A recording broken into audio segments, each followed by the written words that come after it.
Welcome to Upper Lafayette on the Move. I'm Jan Swift. We're very honored to have as today's guest William J. Bill Baquet, CEO and partner at Van Eaton & Romero, a Ladder and Bloom company. Bill, thank you so much for joining us today. To be here. I'm really interested about the market, our current conditions. We're here in November 2016, and so we'll get into that in a bit. But if you would, I think most people in Lafayette know of you, and they know of Van Eaton. But I'd like to hear some about your background, where you grew up, college, and how you ended up being CEO at Van Eaton. Well, first of all, it's a pleasure to be here. Well, it's our pleasure. I started out a resident of Lafayette. Went to Cathedral School, elementary school, as a youngster in the 8th grade, moved to Fatima, went through Fatima High School. This was back before the St. Thomas More breakup or consolidation. And then I went away to college for a short period of time as a freshman in New Mexico, but then came back to Lafayette and finished at UL, or at that time USL, and I had been dating a Lafayette girl really since I was a sophomore in high school, and she decided it was time for us to get married. So when I was getting ready to graduate in May of '73, we got engaged. And my brother, Don, had a business in Lake Charles where he married a girl from Lake Charles, and he had a manager shake up in his business. So he came to me and said, "I'd like for you to take over my business." And so I said, fine. What he didn't tell me was the business was struggling to make ends meet. So I ended up moving to Lake Charles, and about 8 months later, my brother came to Lake Charles and said, "We're just going to have to shut this down." So I was getting ready to be unemployed, just married. My wife did get a teaching job in Lake Charles, and I decided to look into going into real estate. And I interviewed with a brokerage firm in Lake Charles, ended up getting accepted to go be a part of their company, and that's how it all started out. Wow. And about 3 years after that, I was offered, and I'm 27 years old, I was offered my first management position in real estate, managing a real estate office. And that's how I got started doing that. Ultimately, we being from Lafayette couldn't really fall in love with Lake Charles. Right, and it was Lafayette so small people then. are a little bit looser than the Lake Charles people very much were. so. So ultimately we decided Lafayette was the place we wanted to live. We moved back in 1981. I like to say it was 2 weeks before the oil crash of '81, and people say it was really oil that brought down Lafayette, and I tell my friends, no, it was me moving back to Lafayette. I see. But I had been offered a manager's position here in Lafayette with a real estate company.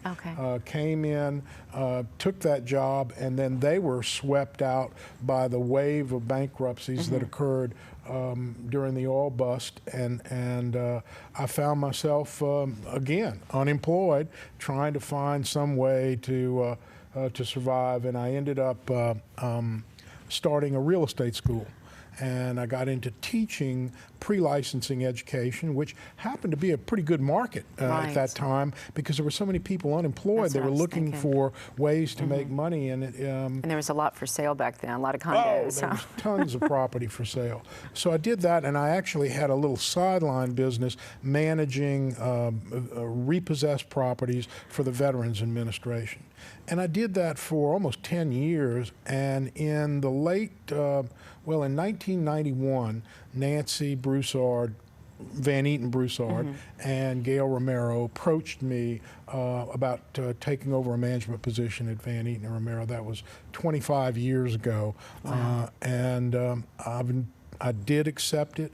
I've never looked back. It's been a wonderful relationship. Yeah, they are, I must say, they're both wonderful friends, and what an opportunity for you to work not only with the best, but probably some of the kindest people Yeah, in Lafayette.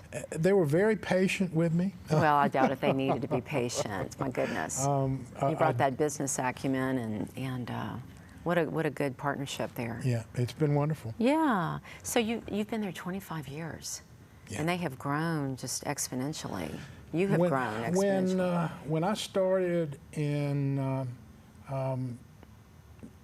when I went there in 1991, there were right at 50 agents. Right now, we're a little over 320 agents. Wow. So yeah, it's been a wonderful growth, a wonderful experience. Where is Van Eaton besides in Lafayette? What region do you cover? We have, as Van Eaton and Romero, we have branch offices in Carencro, in Opelousas. We have another branch office in New Iberia. Okay. So we pretty well cover the entire Acadiana area, and then through our affiliation with Ladder and Bloom, Ladder and Bloom has Ladder and Bloom in New Orleans. Right. They also own C.J. Brown, which is the largest real estate firm in Baton Rouge. They also own Van Eaton and Romero and Knowles Fry Realty in Alexandria, and also a real estate firm in Lake Charles called ERA Moffitt Realty, and they recently, within the last year or so, actually purchased a real estate firm in Houston. So oh my goodness. we basically have built a corridor along the I-10 Right. corridor from actually Mississippi, because we do have a few franchises in Mississippi on the Gulf Coast, all the way to Houston, Texas. I don't know if many people realize that, how large the company is. So, yeah. Well, let's talk about real estate. Before we get into current market conditions, we were talking off camera about, is it a good time now for buyers or sellers? And there were just some basics you were telling me about. If you're going to sell something or buy it, there's some things people should think about, you know, depending on your circumstances. You know, that's a question I get an awful lot, Jan. Is this a buyer's market or is it a seller's market? And you know, one of the things I try to say is it really depends. It depends generally on what price range you are, because let's keep in mind what does a buyer or seller market mean? When you're in a buyer's market, that means that there are more or less buyers and more sellers. You have more product and less demand. And that generally, because there's an overabundance of supply relative to demand, that softens prices, and that's why you get the connotation it's a buyer's market, because buyers are better able to dictate favorable terms under those types of situations. Conversely, when you have a lot of buyers demanding a very limited amount of inventory, then you have a situation with a shortage of properties. The values tend to go up, and that's where you get a seller's market, where the seller is more in control or has more power in negotiations. And the point I want to make is that generally within a market, you could have an overall statement that, oh, in general, this is a buyer's market, or in general, this is a seller's market. But more realistically, what you have within any market is different price points for real estate. Let's say if you're talking about affordable housing, it might be under $150,000, and then within that you could have 10, 20 different pricing segments. Then you have the middle range and you have the upper range, and within all of those ranges, you're going to have some pockets where it's a seller's market, some pockets where it's a buyer's market. And that's the way we are here today in our Acadiana market. In certain price points, there's very little inventory that's out there, and there's a fair amount of demand for that product. And so as a result of that, you could say it is, at least, if not a seller's market, one in equilibrium. And then in our Lafayette market, especially in the upper end above 300,000, there's an awful lot of product that's out there chasing a relatively few amount of buyers. And in that upper end, I would generally say it's more of a buyer's market than it is a seller's market. So for people that have more expensive homes and they don't need to move or sell, it's probably better not to be listing their home at this point unless they have another home they're burning. Well, burning desire to buy. It is interesting because you do want to have exposure into the marketplace. One of the things that I would generally tell a seller is that you need to be your most competitive when you put that property initially on the market. And what I mean by that is at any one given point in time, there is a pent-up demand. There are people out there that may be shopping in your particular price range that have looked at everything, and there's waiting. Nothing there. And there's a bubble of those that are waiting incrementally for a new product to come on the market. So when you put your property on the market, it's generally going to get the most eyes at that point in time because there is this bubble of people that are waiting for it. Right. And so that's when we say you should be most aggressive is for that initial group, because it may be the largest sampling of potential buyers that your property will actually be exposed to. After it comes on the market, now it's as incremental buyers come into the marketplace that you get that exposure to maybe that one particular buyer. I would say if you want to sell your property, put it on the market. But put it on the market being smart enough or educated enough to understand what is happening within that small segment of the market that makes up your particular property. You need to know what's on the market for sale, what you're competing against, what those price points are for that competition, and realistically how you are going to compete with that competition. Yeah. Because we've all heard of homes that have been on the market for a year or two, and it's like they'll lower the price incrementally, but it's just old news. And one of the things that I've heard an awful lot over a 25-year career is initially when you go in to list a piece of property, a real estate professional will try to give a seller market data, what's sold that's similar to the seller's property, so they can get a general idea or a broad idea of what their potential price points are going to be. And invariably what sellers will do is they'll say, well, gee, or many of them will, so let's say you say my home is worth $250,000. Well, why don't we start out at $275, because we can always come down to $250. And what I would point out is that generally that's the worst tactic that you can do. That if $250 is the number, that's what people are going to expect. You can put it on the market for $250, and actually people pay what you ask. There's a perception that everything is negotiable, and in real estate you do negotiate. But if a buyer wants your property enough, there are plenty of buyers that do pay the actual list price for properties. All you have to do is look at new construction, because generally speaking, there's a very, very small window, if there's any window at all, in negotiations on a new construction. In many cases, the builder's just going to say it is X dollars, and that's what you're going to pay. That's what it costs to build, and not going to give it away. Not going to give it away. Yeah. Well, there's been a lot of new construction in Upper Lafayette Parish. So if we can segue into that. One of the things we were talking about also is that affordability point. And I know that we have, all price points in Upper Lafayette, but there are a lot of new subdivisions where we've got quite a good product on the market, and then there's upper scale subdivisions too. But if you don't mind maybe talking about the affordable price points and what's been selling in not only Upper Lafayette but in Lafayette Parish, so people can understand kind of what we mean by affordable versus mid-range and upper. Sure. I do a monthly market analysis, and one of the things that I do is a study that's called a number of months supply analysis.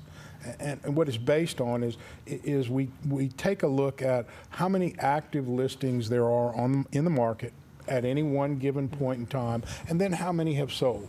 And based upon, let's say, for example, there are, in one particular price range that we study, there are 10 sales that have occurred through October. That would average one a month over a 10-month period of time. And if there were 10 homes that were in that price point that were on the market right now, then you could say there's a 10-month supply of product, because if you're averaging one sale per month and you have 10 that are on the market, all things being equal, it would take 10 months to absorb that property. In the real estate world, a 6-month supply of property is what we generally believe to be equilibrium. That is, there's essentially no pressure then either upward or downward on prices. The more you get increase the number of months supply of product, then the more that tends to indicate a seller's a buyer's market, and the softness in the market, and that tends to put pressure downward on prices. Conversely, if you get into a price band that you might have 3 months supply of product, that's an indication there's a big demand and relatively little supply. So when we're doing this analysis, I generally break down Lafayette Parish into three broad price quadrants, and I briefly mentioned that a little while ago. Basically, there is the 0 to 149,999, under 150,000, which is the affordable range. In Lafayette Parish, about a quarter of the sales, actually 24% of the home sales that have been reported through October of this year are under 150,000 in Lafayette Parish. And that particular price quadrant has actually seen an increase in the number of sales, almost 5% increase over last year in demand. So that's an area that I don't want to say it's hot, but it certainly is positive. That is, we're selling more property under 150 than we did last year. Now, the largest segment of sales in Lafayette Parish in a price band is the middle range, between 150,000 and just under 300,000, where 60% of the housing sales occur. Let me back up. The number of months supply in the below 150,000 as of last month is 3.5 months. Oh my goodness! Okay, so there's a relatively strong amount of demand as compared to supply. In that middle range between 150 and 299, again, where 60% of those sales occur, there's a 4.1 month supply of product. So if 6 months is equilibrium, we're still a little tight in that price range as far as the scarcity of product. And to give you that contrast, again, I'll go back to the lower end, 150,000 and below, or under 150,000. We had 24% of the sales. We only have 17.5% of the active listings in there, and that's why you have the 3.5 months. In the middle range, where we have 60% of the sales, you only have 51% of the active listings. So again, that's why there's a little bit out of kilter supply to demand, making it more of a seller's market. Then we get to the upper end in Lafayette, which is 300,000 and above, and that represents about 16% of the sales that we've had.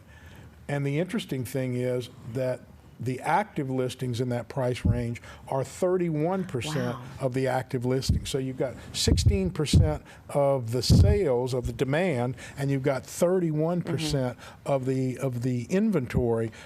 That's why you have a 9.6 month supply of product in that upper range. And remember, if 6 months is equilibrium, 9.6, Yeah, they're sitting. you're moving fairly far away from that.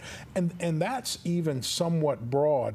As I said, within that within those price bands, I've got probably about 10 more pricing ranges that I subdivide in. Yeah. So in that upper end that we said had a 9.6 month supply of product, the 300 to 350 is actually a 6 month supply.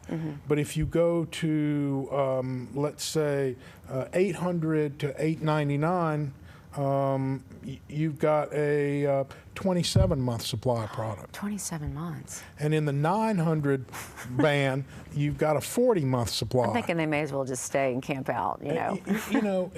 That's just a broad measurement. You could put a property on the market that blows everybody's doors off, and it could sell within there. But there's no question that how well your real estate market performs in any community is generally a microcosm of what's happening in your overall economy. Right. And we've had some headwinds over the last 2 years. We're struggling. Just because, as I like to say, whether you're in the oil business or not, if you live in Lafayette, you're in the oil business. Right. And we all know people that are still doing well and have the financial means, but it's not really a good time if you don't have to sell.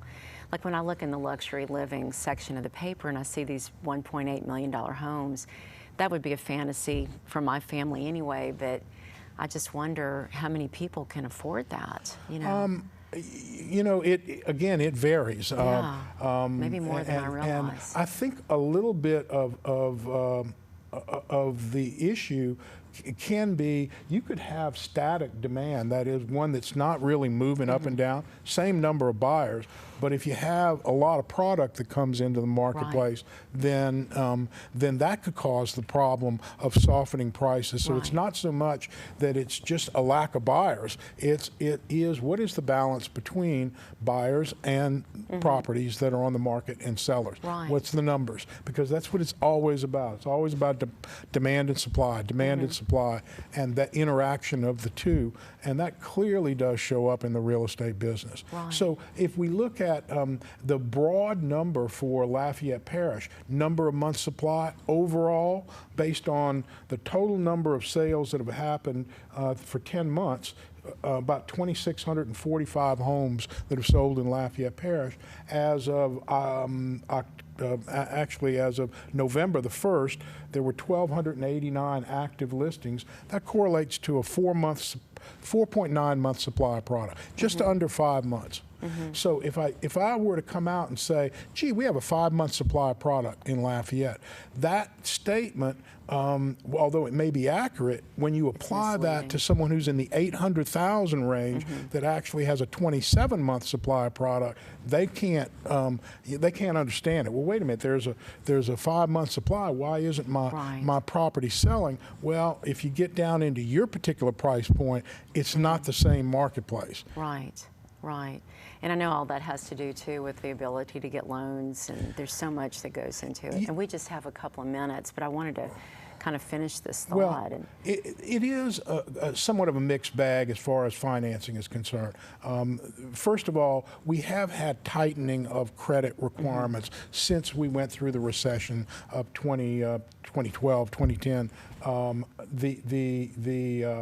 The real payoff, though, is if you can get a loan, the interest rates are still so attractive. We're looking at rates that we haven't seen in 40 years, and they're not going to stay forever. Although we've seen a window now for about 8 years where we have had the Fed keeping rates low. That's not going to stay that way forever. And so if you can lock in a 3.75% fixed rate loan for 30 years, now's the time. Somebody's crazy for loaning you money for that long a period of time. Of course, most people don't live in their homes 30 years, but assuming you would, over a period of time, that if you kept that loan, you're going to be ahead of the game because interest rates will, in fact, go up in the future. Right.